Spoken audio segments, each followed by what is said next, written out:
Hello everyone, this is Amit Kushwaha and today we are going to discuss about the types of lines in a fluid flow. Basically, we all know that there are three types of lines which are very important to be considered while studying the fluid flow.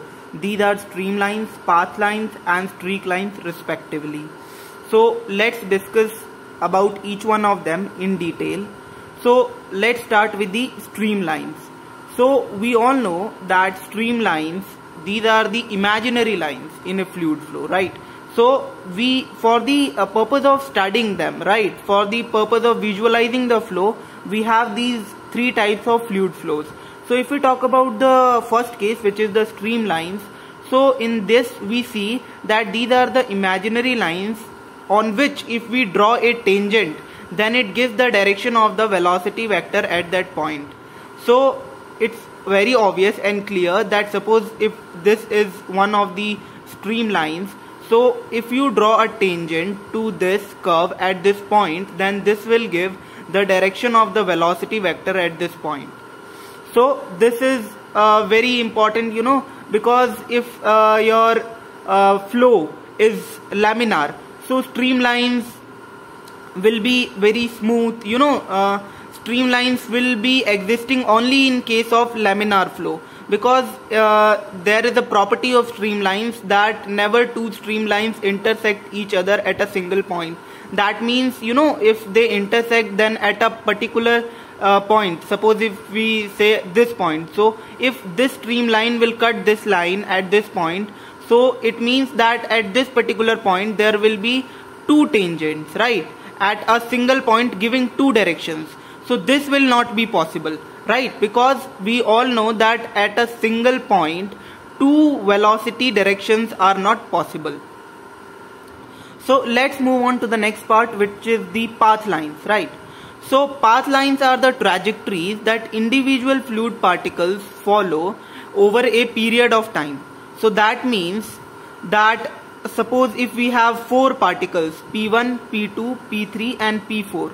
So if I talk about their trajectory over a period of time, so these trajectories are only known as the path lines.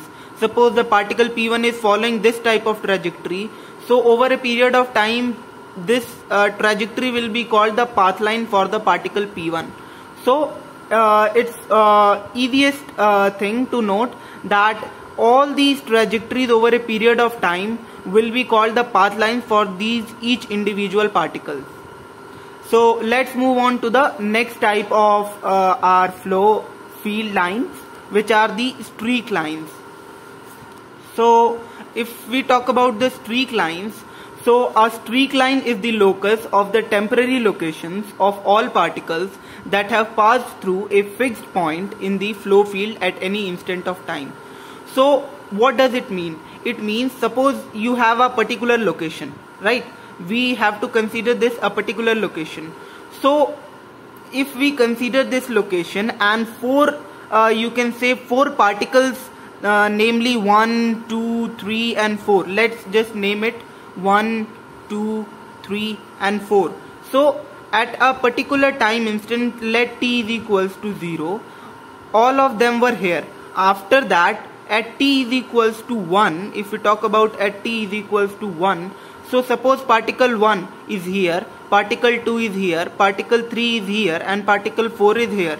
So you can see that particle 1 has covered more distance, right? Particle 2 has covered comparatively less distance, particle 3 has covered even less distance and particle 4 has covered the least distance. So at this particular instant of time, at t is equals to 1 second, when you join the location of each of the particles, then they form the streak lines.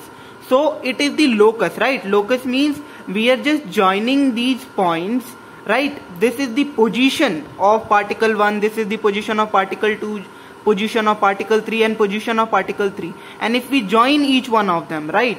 So this becomes the streak line, right? For this particular system having four particles moving out of a you can say a common point which was at t is equals to 0, and then moving away in the forward direction, and after a particular time interval, say t is equals to 1, we observe their positions, and joining their positions will form these streak lines. So I hope all the three types of the flow field lines are very clear and very these are very important lines to be studied, because, and all of them are imaginary lines, so we just study them for the purpose of understanding the flow field behavior. In case of so many types of you can say flow fields, like it can be a pipe flow, it can be a CD nozzle flow, so different types of flow can be possible, but studying these all three types of flow field lines is very important. So I hope all these three types of lines are very clear in a fluid flow. Thank you so much.